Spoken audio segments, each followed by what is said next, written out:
Welcome to Convos from the Couch from Lifestance Health, where each episode you'll hear engaging and informative conversations with leading mental health professionals that will help guide you on your journey to leading a healthier, more fulfilling life.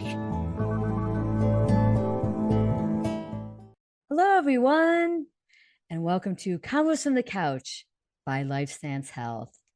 I'm Nikki Lianza, and on this episode, I'll be talking with Joelle McCormick, a clinician from one of our Lifestance Oregon offices, on the topic of parenting a child with ADHD. So welcome, Joelle. Great to have you on. Thank you. Thank you for inviting me, and it's a pleasure to be here. Thank you. Really great topic for us to cover. I think parenting kids who struggle with ADHD struggle, but also lots of benefits and superpowers of ADHD as well. I think we can look at both. It could be challenging, it could be rewarding, and I think we'll cover all of those bases during our conversation today for sure. So Yes. Thank you again for being on. And let's have you tell us a little bit about you. Yeah, thank you. I am a licensed clinical social worker. So I do therapy primarily with adults and children, adolescents as well. And I also run some groups. And one of the passions that I have is running the ADHD parent education group. So it's a psychoeducation group, and I'm informing parents about just matters of ADHD and how to parent their child with ADHD in a way that supports them and helps them with those ADHD symptoms. That's great. I'm sure it's a very helpful, useful group. I'm sure the parents definitely appreciate it, the support for sure.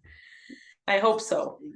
Yes. I'm sure. I would think it could be again looking at the challenges, looking also at the positives to it as well. But I'm sure there's many aspects that can be frustrating, especially if you're a parent who maybe don't have ADHD yourself and really just trying to understand the disorder, which is the purpose of our conversation today too, to kind of help sink in a little bit more. Right. I have a daughter who has ADHD, and she was diagnosed in elementary school, and I didn't know, even though I'm have education and training or education in ADHD, I didn't really know that much about it on a practical level. And I certainly didn't know as much as I do now about parenting. So one of the reasons that this group is so important to me is that this is information that I wish I would have had as a parent. And now I feel like I can impart that to others and help them with their journey, because I certainly would have done things a little bit differently if I had known what I know now. I bet you it makes you an even better facilitator, that you're sharing the knowledge, but you also know from experience too what it's like. I hope so. I hope that that's the effect. Knowing that the clinician or the presenter knows a little bit about it or has experienced some of the hardships can make a difference. And I'm hopeful that that is the case. I'm sure it does, for sure. So let's start with just the really basic question of, how does ADHD affect kids? Great question. Great question. Well, it affects kids in different ways, actually, because there are technically three types of ADHD. There's the hyperactive impulsive type, and that is the kind that is more stereotypical. That's the type that people think of. They think of the child bouncing off the walls, or difficulty stopping talking, or moving around a lot. But there's another type too, the inattentive type, that is often undiagnosed or missed. And that has to do more with the inattentive symptoms of, feeling not able to pay attention very well, distracted easily, the executive functioning issues that come with that, hard time with organization, prioritization, just time management. And those are what I call more of the internal ADHD symptoms, the ones that don't show as often on the outside to other people, and that's why they go missed. And then there's a third type, which is the combination of some people have, and actually it's the most common type of ADHD, symptoms of both hyperactive impulsive type and then the inattentive type. So that affects kids in different ways. Yeah. The hyperactive impulsive type makes it difficult for kids to sit still, to attend with their bodies in a way, to be present. They're moving around a lot. They often have difficulty paying attention, but that movement helps them pay attention. And that is tricky for That's an parents interesting and point. teachers. Tell us Mhm. more about that. So some of the movement is the things that also helps them pay attention. Because I think the assumption is like they're not paying attention because they're moving so much. Can you tell us more about Yes. that? Yes, it's funny in therapy, when I'm doing therapy with kids, a lot of times if the parent is present, they're like, you know, Isabel, just pay attention. She's talking to you. And they are paying Yeah. attention, but they're moving around. And if they're not moving around, they have greater difficulty paying Yeah. attention. So I think that educators now, as they pursue their path as educators in getting their own education, becoming teachers, they're getting more information about that and making movement a part of the Mhm. classroom, or at least allowing that to happen. That's true for everybody, but especially people with ADHD. They need to be moving around a lot. So it also affects them in their social interactions. This is where I see kids really struggle because they're impulsive. Yeah. They're blurting things out. They're intruding on what other people are doing without even realizing that they haven't been invited, or it's socially Right. inappropriate to be invading on something somebody else is doing. Blurting out a lot in class, blurting out in conversations, saying the first thing that comes to their mind without editing themselves. Right. And Right. this has a major implication on social development, or friendship formation.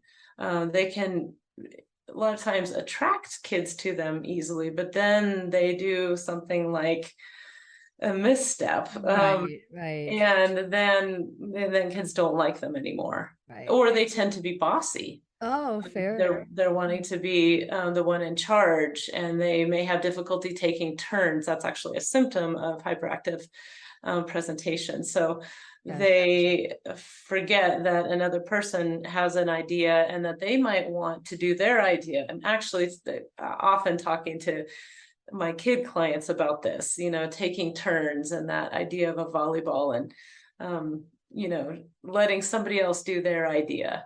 Right. The back and forth of conversation, of ideas, of playing the whole thing. Because I think sometimes some kids who might have ADHD don't even maybe recognize the social misstep they did, or even things of Right. like body space of kind of just being excitable and in another kid's space that might just feel a little too much for the friend per se. So they might pull back, and the kid with ADHD might not recognize kind of what they did and why maybe friend is pulling back or something like that. So Exactly. And excessive talking, another yeah, symptom, yeah, is very much what you're saying. Sometimes it's just too much for other yeah, kids. There's too much data coming in. There's too much being said, and so yeah.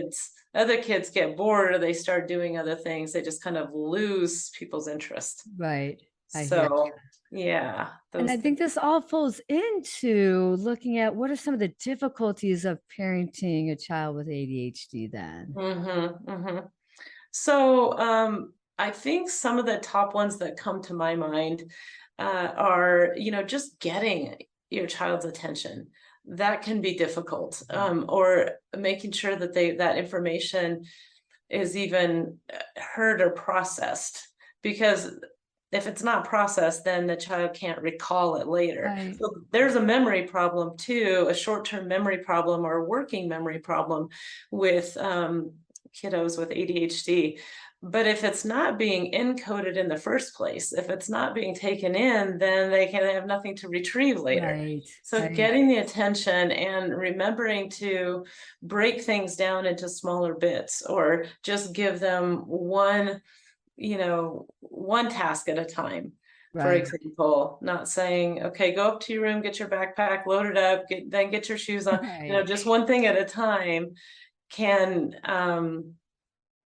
be helpful to the kid, but also challenging for the parent, because they've got to be more involved, and it's more difficult to just give that information and assume that the child's got it, and and Right. then the parent can return to what they're doing.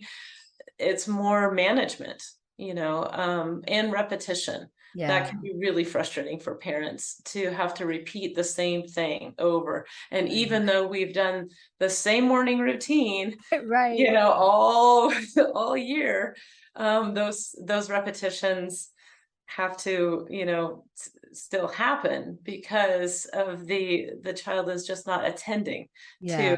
what they're doing. Their mind might be elsewhere, that in an inattentive type, that is the case a lot. The child is daydreaming. They're Right. off in their own world. One thing reminds them of something else. So Mhm. even though they're used to the routine, they just get off track easily. Right. And I can see what that would leave room for parents to who maybe weren't who really didn't understand ADHD and how it can manifest with kids, that there could be misinterpreting of the kid maybe being oppositional or just not listening. And so if a parent who doesn't Definitely. understand ADHD tells a kid, okay, before school, go do this, this, and this, and the kid does one thing and then gets off track because they started doing the one thing, but then kind of fell down a rabbit hole of something else and playing or something like that.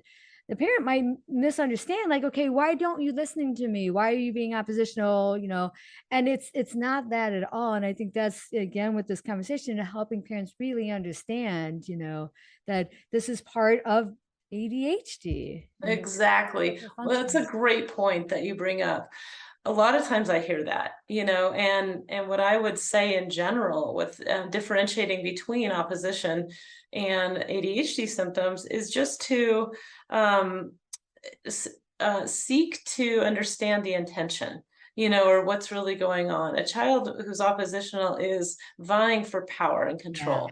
Yeah. They're trying to do something purposely, um, for whatever reasons. But Right. ADHD kids are exactly like how you described. They're just getting off track. They're not Right. trying to do that, but they just are. Right. So, and then time management too can be frustrating for parents, because the ADHD brain has difficulty with time management. That's an executive functioning problem in there, and the research shows that oftentimes kids or people with ADHD will go too quickly. They'll rush through something Yeah. when they should be slow and methodical. And then on the contrary, they often take too long when they should be speeding up, such as getting ready in the morning. Yeah. That's something that a lot of parents struggle with their kids. A lot of people with ADHD have a difference in circadian rhythms. So they have trouble going to sleep at night, and they have trouble waking up in the morning. So that, or even getting the brain engaged. It can take Mhm. some brains a long time to get going. Well, that's really difficult if school starts at 7:30 and they've got to get up and they've got to get their backpack ready and all of that stuff. And helping a child kind of speed up and get out the door can be an ongoing frustration for parents. I think you brought up another good point that maybe a lot of parents might not recognize of like the issues with circadian rhythm with kids with Mhm. ADHD, and that it isn't like that they could just pop up and go, that there's like some issues with that. So I think that was really key that you brought that up to help them understand that too. Yes. Especially if school Yes. starts so early and everything. So Hmm. Hmm. now, I had yeah, one parent recently, well, in my last group, say, I didn't realize that this time management thing was an ADHD symptom. yeah, So just this information can be helpful, going, oh, I see it now through, ADHD through a disability perspective. Yeah. Like there's things that we can do to help bolster these skills, or um, strategize ways of managing these skills. Which And is a then, good yeah, go ahead. segue, I would think, to talk about, like, how to, some tips for parents to make life easier at home when Mhm. they're working with their kids. Is this a good time to kind of? It was a great time. Yeah, I did want to say Yeah, one more please. really big thing about the previous question, and that is emotional dysregulation. Oh, That let's is not a definitely talk about that. symptom. Yeah, that's not a symptom currently of, or it's a symptom. It's not a diagnostic criteria for ADHD, Right. but um, there's some works around that happening, and that may be the case in the future. But it is definitely a huge symptom, and one of the ways that we can really recognize it in adolescents and adults is that emotional dysregulation that can often be misdiagnosed as a mood disorder, Right. Right. whether that's anxiety, depression, bipolar. But there's a problem in regulation. There's a problem in regulating the emotions. So with kiddos, especially, well, not especially younger ones, but that can look like meltdowns. That can look like Yeah. difficulty shifting or accepting that something isn't going the way that they anticipated, Right. and being able to manage that emotional wave that comes with that can be really hard for parents. And I'm so But glad it's hard you're for the kids. emphasizing it, because it's a very difficult thing, and it's something, again, that parents are trying to navigate and understand, and knowing that even though it's not specific diagnostic criteria for ADHD, but it definitely goes hand in hand with it too. Yes, because the ADHD brain is more sensitive to all emotions. It's compared to a neurotypical child, that is those emotions are sensitive. So that's really great Yeah. when it's a positive emotion. Right. This child can be the life of the party. They can be a complete joy. Nobody you'd rather be around when they're in a good mood and they're Hmm. excited about something. Right. People with Right. ADHD, when they're excited, it's just like this ball of energy.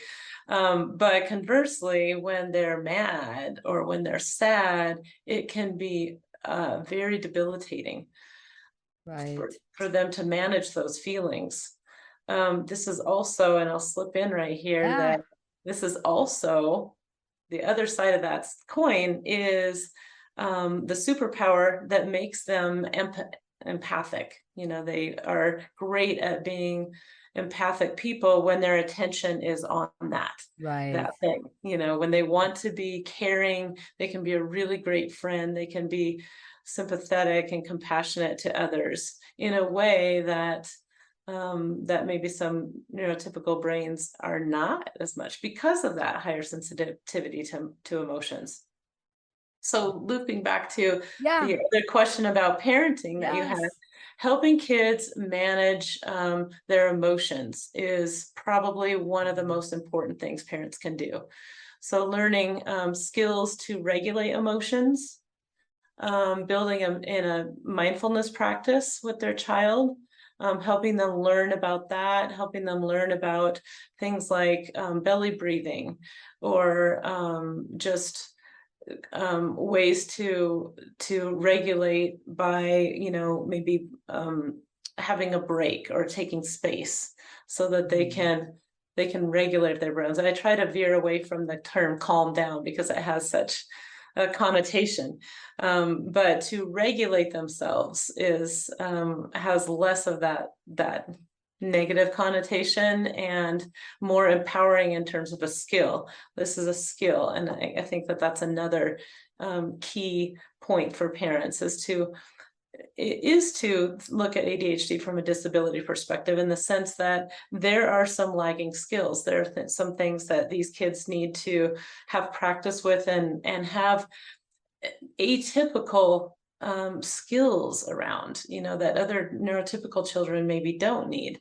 So helping them strategize. I usually talk to parents about um, whenever there is a symptom of ADHD or a challenge with an ADHD symptom there, figuring out a strategy, figuring out how to manage that, and allying with your child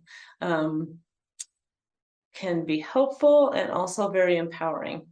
I like that you use that term allying with your child. Like it's a team approach here, you know? Yes. And I think for some parents, because at times it could be so frustrating, there could be a tension between parent and child with this. And so really trying to hopefully step out of that mindset and stepping into, we're a team here. I'm your biggest ally. Let's see what we can do to help you succeed and make this work and the whole thing. Yes, yes. Positive parenting, reducing the parent-child conflict is one of the most important things that parents can do. Mhm. And that can also be very challenging because parents are frustrated themselves a lot of times. Right. So Right. figuring out kind of how to choose your battles, what to let go of and what to focus on, and just maintaining that allyship um, concept, I think is one of the most helpful things to do, because then the child feels validated. They feel like Right. they've got somebody in their corner, but it's also not just excusing their symptoms. It's not just True. putting them under the, which a lot of parents come to me and they say, well, I don't really want to label them. I don't want to say that they have ADHD because then they'll just use it as an excuse. And I say, aha, well, it can be reasons for certain behaviors, Mhm. but in those reasons, when you are allying with your child, then you can talk about those things and say, we need a strategy for this. Let's work together.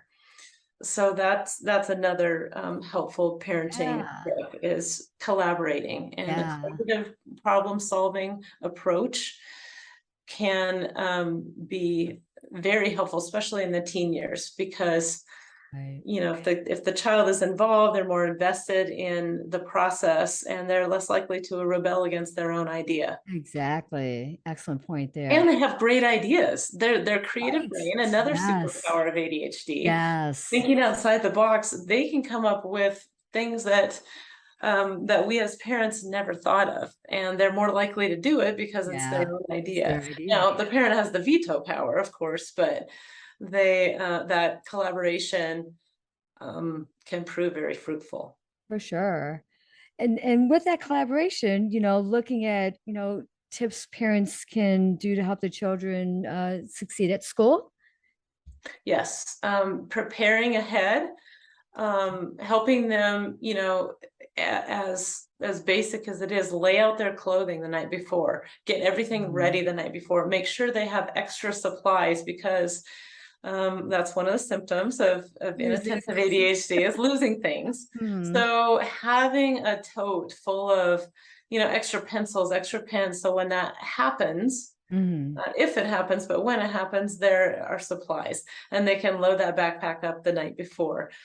Helping kids break tasks or big projects, which is also often a struggle for kids with Yeah. ADHD, doing a book project, or not a book report rather, or a science Hmm. project, something Right. that has lots of steps and is spread out over time. Helping them break that down into smaller, manageable tasks, and helping them manage time. That's one of the most That's the big one. important ones. Hmm. And then working with the schools, working with the Yeah. teachers, become involved, volunteer if you can, and help create a 504 or an IEP plan to help with accommodations for your child at school. I don't know if a lot of parents recognize that kids can get accommodations for their ADHD. Yep.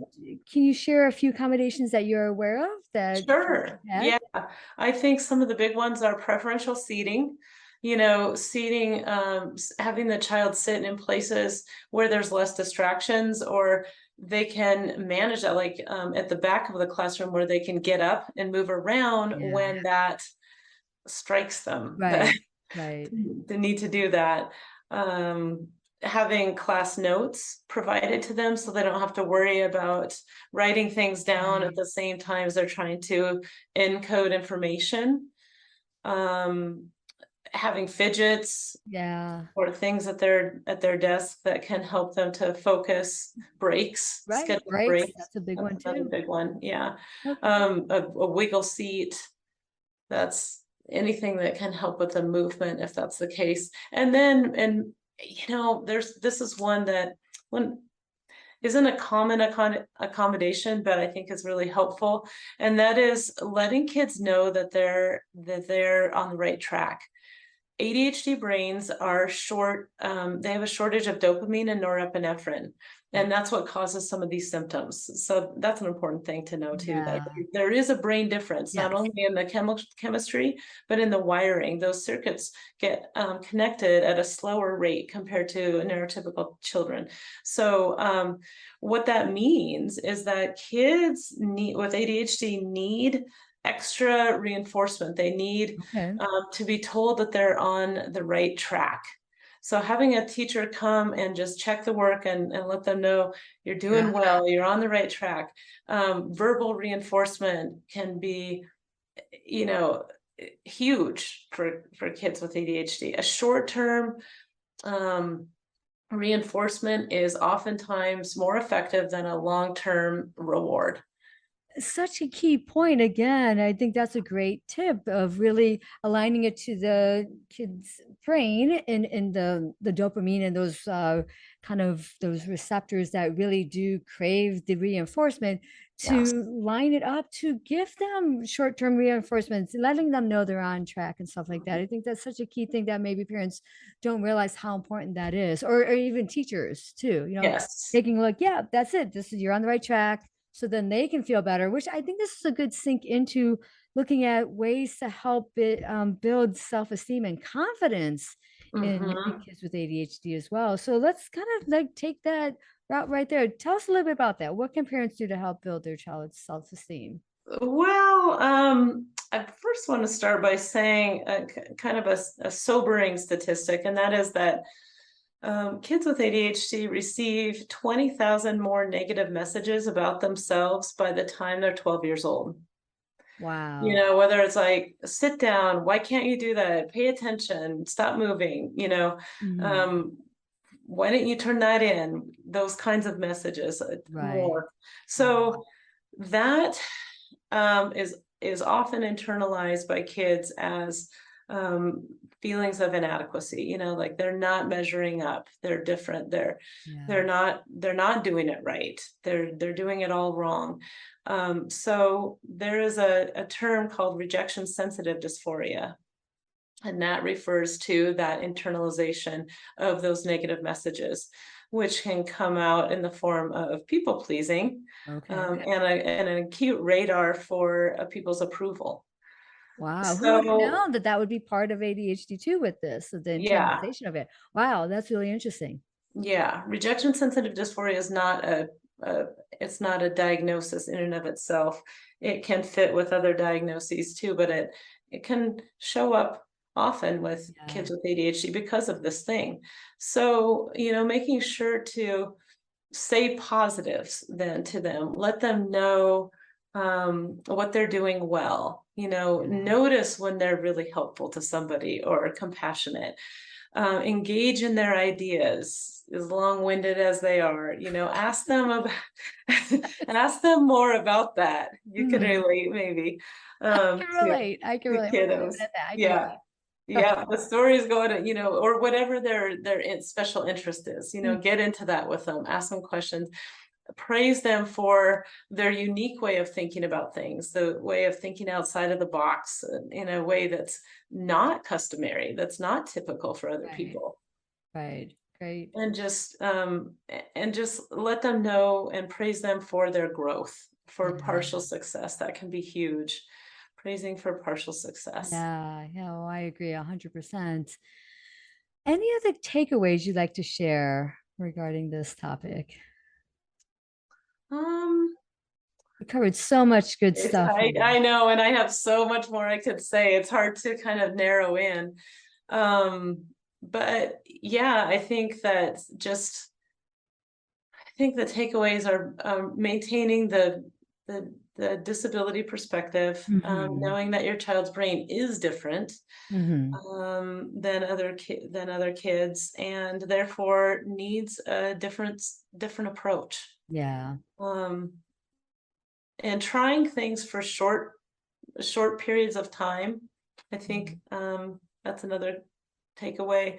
Trying things with your child for consistently for a week or two, but then if that thing doesn't work, reevaluating it, maybe in a Yeah. family meeting and saying, well, Noticing, that's is this that thing working? Is it not? Kind of. exactly, and we don't have to stick to this. Right.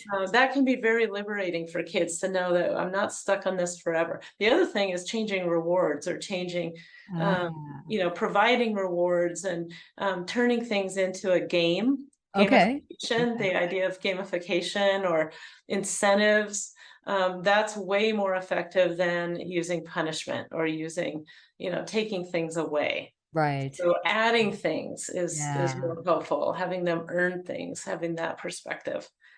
Great. Oh my gosh.